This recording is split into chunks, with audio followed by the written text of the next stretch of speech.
Dear Professor Burton, thank you so much, Chair, for my PhD defense. And dear Professor Casadena and Professor Niganini, thank you so much for your report and attending my defense today. Dear Professor Breaker and Dennis and the group, thank you so much for reading my thesis and attending my defense. I also would like to take this opportunity to thank my two supervisors, Professor André Doch and Professor Martin Philippe, for their constant support. Dear colleagues, dear friends, dear family, thank you all make my PhD become possible. And the next 20 minutes, I will present my PhD work. It is titled The Role of Multiplex Network in Innovation Process, the Case of China Seeds Industry. My research focuses on how do network structures and scales impact on innovation process and their outcomes. I choose focus on network because innovation needs knowledge, and the knowledge needs a network as channel to transfer. And the network is not static and is often evolving. And there are different concepts to explain the network dynamics, just like the proximity. Even though there are a lot of theory study and empirical studies, there's still some gaps.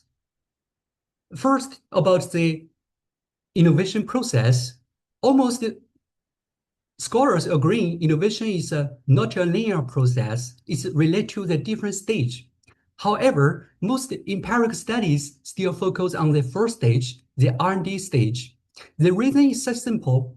The data much more come from the patent. However, the real innovation is not just about the R&D, it's also about the production and the market. So if we think production innovation is a linear process, so it will relate to the different networks and the different knowledge. And this different activity located in the different place, some located in European, some located in Asian country like China. So the different place also related. So we need to use a multiplex perspective, think about innovation networks and the different networks combined with the different knowledge. The next gap is a lot of studies much more focused on the manufacturing. They totally forgot this in my hand, the vegetables, just like these tomatoes. So where I can start about the tomato, about the vegetable, about the agriculture, there are a lot of things. I focus on the seeds industry. It's not just about the seeds important for agriculture. It's also about the seeds. It's like a knowledge box. If we can understand how the seeds transfer, we can also understand how the knowledge transfer. And most studies, they are much more focused on the urban place, core place. However, the seeds industry often located in both urban and rural place. So recently, a lot of people talk about innovation in periphery. Actually, the seeds industry is a really great case to study that. So my first study from the literature review, because I want to know why people didn't put a lot of attention to the innovation in agriculture, especially the innovation networks. And then I moved to the case studies. My first case studies is about China tomato seeds. Why I choose that? Because China tomato seeds deeply embedded in global supply chain. What I mean, it's been China imported a lot of seeds from the global market. So I can use this to understand how the international network impact on regional and local innovation. And then I move to the local place. I want to know how the real actors search the knowledge, especially in the rural place, in the periphery place. So I choose a very famous place in China. This is the biggest vegetable cluster. I focus on how the local seeds company search the knowledge from local or outside. And then I want to better understand this place, their history, how this place can become famous, move from the network periphery to network core, because in the beginning, nobody knows this place, but now it's become very famous. So that's my structure. So the next presentation will start from the review and then move to the international pipeline impact on regional innovation. And then I move based on 2 case studies, focus on the local actor and external networks. And then I try to understand how the network periphery become core. So let's start from the first one. I want to know the development and trend of innovation studies in agriculture. So I try to provide a broad map and then move in. So I start from the describe analyze based on the development phase and then move to the topic analyze and then move to the keywords analyze. The last one is the discussion. So this literature review covered about 6,000 papers, articles, and start from the 1986 to recently. So what I get first, actually, there is growing attention to be paid agriculture innovation studies. But what is the study? What is the focus? I find first, they are much more focused on the agricultural practice and globalization during these years.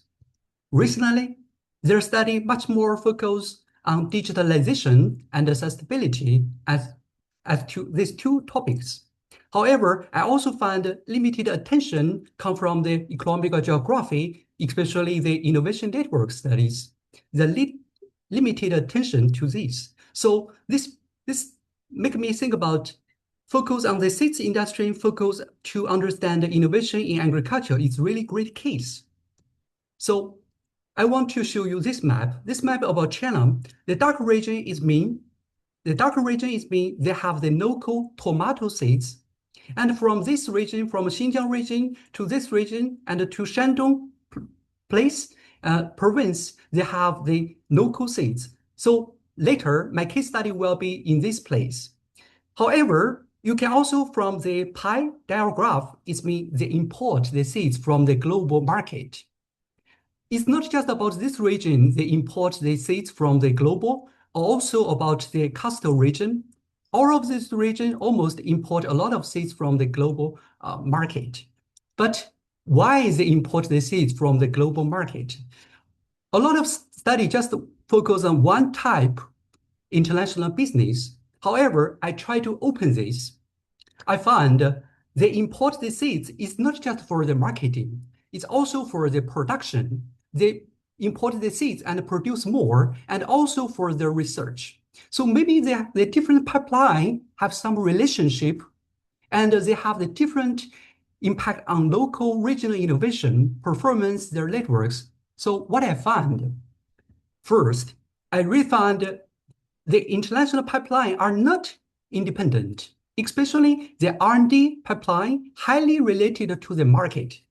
Maybe it's mean China want to get more seats for their research. They should open their market.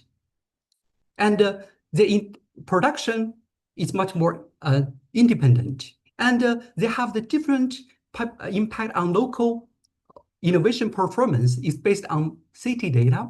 So R&D and the production have a positive and the market have the negative. We can easily understand this. I also find the regional and national innovation networks are fragmented. So if their network fragmented, how the local actors search the knowledge? So that's why I try to move from the international to regional to local. I try to choose this study case. This is a very famous, but in a periphery place. This I will get my study based on this study case and the chapter 3 and 4. And let's go to the map about China. So if you go to there, this is China, and this is the Shandong province. I talked this before, and this is my study case. Actually, in China, this is a small city. And but this city is such famous because their vegetable industry. Why I show you this person? Because this person introduced the greenhouse technology to this place. This person is a valid officer, and then the first year they have just a few greenhouse, but few years later they have lot. So if you look at this map, each point is mean a greenhouse. So if you go there, you will be shocked. And the first year have 17, 10 years later, they have 200,000. And recently it's a little bit shrink down. So I focus on this place. It's not about they have the CIS industry. It's also about this place. It's a periphery place, but it's a network core. So I identified they are related to the 51 seed breeding companies. I used 3 months to do my field work there. But I used 1 year to prepare to contact the local government firms, the people, especially during the COVID. So how I identify the network, I use a questionnaire to identify. And how I understand, get the more information about the network, I use the interview to understand what behind the network and their behavior. And I'm not just focused on the first stage, the breeding. I also go to the production stage and the marketing to get more information to better understand this place. And let's move to the chapter 3. This is the periphery place, even though they become network core. So my question is how these actors search the knowledge. The seeds company search the knowledge. It's not just about their technical network. They also have the different network, just like a social, or we can say personal network, business network. Maybe they have some relationship. And a license is not just about local network. Maybe they can get the knowledge from outside. So first, what's the relationship between the local networks, different networks, and how the external network impact on local networks? So that's my research question. So what I get? If you look at the first map, I combined the different networks together. So you'll find the first local networks are such strong, and then you can see the social network is mean personal network, it's very strong. And their business network are also strong. It means sometimes they do business together. They sell their products, these products help each other. But if you look at their technical network, it's fragmented and it's weak. So I also understand how the relationship between different networks I find, especially the technical network is weakly connected to the social and the business, and the business have a good with the social network. So if their local network is fragmented and weak, where they get the knowledge for the seed breeding? The answer is such simple. They get the knowledge from outside. If you look at the cycle, it means local actors, and the score, it means external actors. You will find there are much more external actors, and they also have much more external tie. So the local seeds breeding firms highly depend on the external network to search knowledge, innovation knowledge. And I also ask these people, why you do these things? The people tell me, because we don't trust each other. We have competition. Even though we know each other, we are friends. Sometimes we do business together. So the external network sometimes is not good for the local innovation. So that's what I found. And to better understand this place, in the beginning, this place is just a traditional agricultural place. It's a totally periphery place. Nobody knows this place, but now this place is become famous in China. It's the biggest vegetable cluster. And how this place move from the network periphery to network core. What I mean network core, just look at their local central market for the vegetable trading. This is the biggest in China. And how this happened? 30 years ago, they don't have a core here. They just traditional agriculture, and then they have a huge vegetable production, and the local government create and with the company the central market, and then central market become bigger and bigger. So even though recently the central market is not become that important, just like the Alibaba, TikTok, but they still still very important. So this place move from the network periphery to network core. And this also help the local innovative actors, I mean the seeds company, seeds breeding company, search the knowledge from outside. They can use this network link to outside. And this place become success is not just about their business network and production. It's also because their governance. And this different production, business, and governance also relate to their knowledge system. And I focus here, the knowledge system. You can find in the beginning, this place start growth because they learned the greenhouse technology from outside.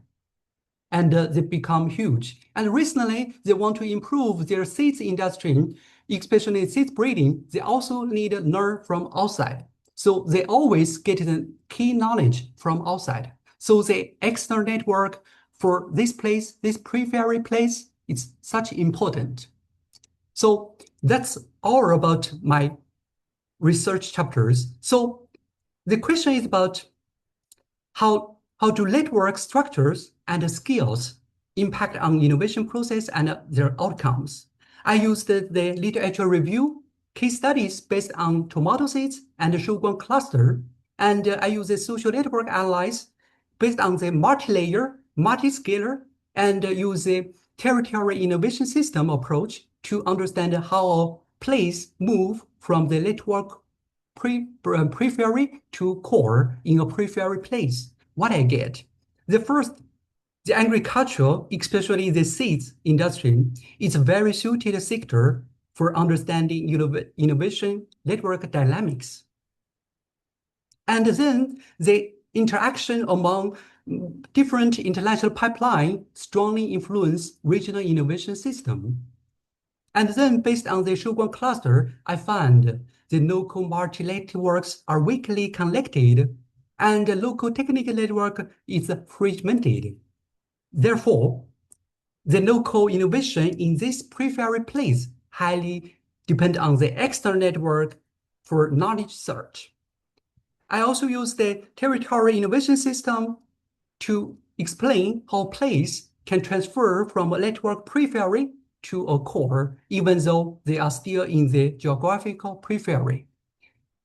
Based on this study, I provide two kind of policy.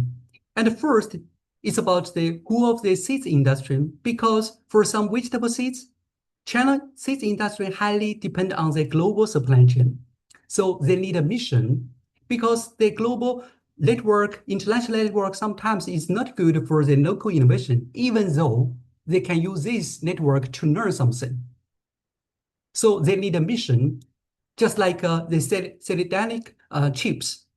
And another sense about the place, based on the Shouguang cluster, we talk about a lot about periphery place, innovation in periphery, but periphery is different. And in the different place, maybe some periphery in the network core or not. And they are in the different stage. Maybe in the first stage, maybe in the next stage, they need a new industrial. And so we need a place-based innovation policy. And this research also open research avenue for the innovation networks. We know innovation is not a linear process, so we need a multiplex network to understand how the different networks impact on each other, impact on innovation process.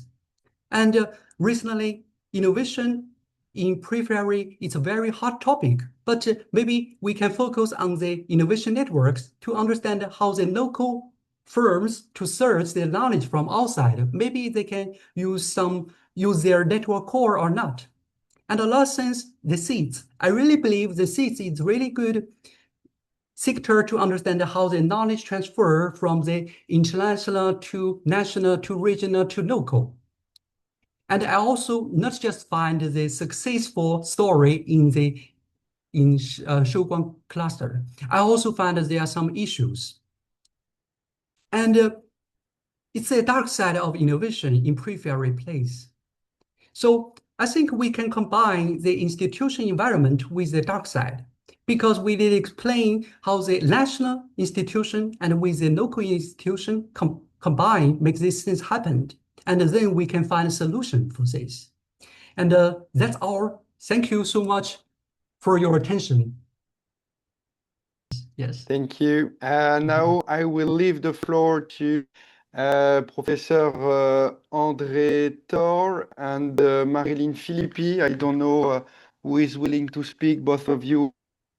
Up to you. Okay, I will start if you wish. So thank you very much, Sébastien. So I was not expecting to speak when you said that at the beginning. So, but I'm happy to do, of course. I will not refuse. So, first, thank you very much, all of you, to have accepted, all the members of the jury, to devote some of your time, especially for some of you during your winter break. So I really appreciate that, obviously. And it's great, and there's a very big panel, so I'm very, very, very, really very happy, and thank you very much to be there and to attend, to participate to the jury. So I will be short, just to say that I'm very, very happy of this big event, and I'm very proud of Qiang. Obviously, very, very proud of him. It has always been a pleasure to work with Qiang during all these years, 5 years. He is an absolutely charming guy, so you know that and you can see that. So no, he's a very charming person. So everything is easy with him. It's a hard work. He's a hard worker, and he's a brilliant scholar as well. And I can say that his thesis is probably one of the last one which has been impacted by COVID-19, because when Qiang arrived in Paris, we spent several months without meeting each other. Even if he was in Paris, I was in Paris as well, and Marilyn, but we couldn't see each other during several months. So he has arrived in a totally deserted Paris, and he was quite alone for several months in a room when he was arriving from China, which was very, very strange situation. Obviously, it has improved a lot afterwards, and now he's very appreciated by all the colleagues in Paris-Saclay, in our university. He's a very popular guy. And and I have to say also, not only that he is a hard worker, but I want to say two things. First is about the field work. So it has been a very, very difficult field work, because it has been prepared during 1 year, especially with the help of Marianne Ehrlich, who is one of the researchers of our psychologist. She really helped us to prepare the question, and then on site it was very, very difficult, well, for obvious reason. And one thing what I have to say also is that Qiang is a very, very inventive guy. So he has many very nice ideas, sometimes too much, but it's very, very interesting to discuss with him, and also I've been obliged to cut sometimes part of the ideas to focus on that. Okay, I don't want to be too long. Just to say that, okay, I'm very happy to be there, and I hope the best for the future for Qiang, obviously, of course. Thank you. Marilyn? And thank you. I would like to thank André for involving me in this thesis supervision, for his trust, and for sharing responsibility. And it was fantastic. Qiang met. It was very interesting to work with him. I would like to thank the member of the jury for agreeing to evaluate this thesis and these truly interesting questions and comments. It was fantastic to have this insight, and I would like also to thank the supervisory committee, Paul Muller, Rachel Levy, Alexandre Perry, and Marjolaine Gros-Balthazar, for their very stimulating discussion during all the PhD. As André mentioned, it was not easy because it was hard time, And so it was very important to have connection with colleagues. So congratulations, Qiang, because you are very, you have a commitment, you have perseverance, you have a great humor, you have willingness to listen, and you are a very determined guy to conduct rigorous research. It was very interesting. And I also very proud, as André mentioned it, because you have demonstrated your great qualities, not only as a researcher, but also as human being. I learn a lot, and would be a great pleasure to work with you, and thank you for that. Thank you, Marty. Okay, so the jury has completed its deliberations, and in view of the quality of the work presented, the originality of the research, and the robustness of the methodology and the quality of the defense, the jury has decided to confer upon Mr. Qiang CAO the degree of Doctor in Economics of University Paris-Saclay. We would like to offer you our warmest congratulations. Thank you so much. Thank you so much, guys. Thank you. Congratulations, yes. I think you have a statement to read, the official statement. Do you have your... Yeah, okay, so I leave you the floor for the last time. Okay, and actually, I prepared this. I think I will get this PhD. So I prepared this page. So I can share what I want, and I also lead to read. And in the presence of my peers, with the competition of my doctorate in economics, in my quest for knowledge, I have carried out demanding research, demonstrate intellectual, ritual, ethical reflection, and respect for the principles of research integrity. As my pressure, my personal career, whatever my chosen field, I pledge to the grade of my ability to continue to maintain integrity of my relationship to knowledge in my methods and in my research. Yeah. Thank you so much, and congratulations again. Thank you. Congratulations. Okay, so now the PhD defense is over. So thank you everyone for attending this PhD defense, and congratulations. Yes. I think yes. I think I get a flower from my family, and so I also believe it's a time to eat this tomato. Yeah. And this tomato waiting for a week, you know.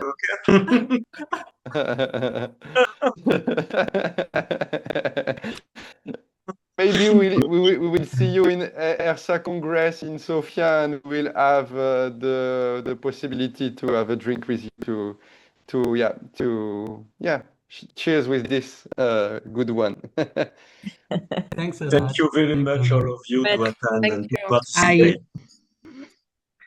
By the way, Merry Christmas, a Happy New Year. Yeah, we are close to New Year. You are close to New Year. Yes. Take some rest if possible. Yeah. I really want to thank you, because I know during these days, our professors were busy, a lot of project and close Christmas. So I'm really thank you. Yes. Cool. Thank you all. Bye bye. Bye. Bye. Bye. Thank you so much. Merry Christmas and Happy New Year. Ciao.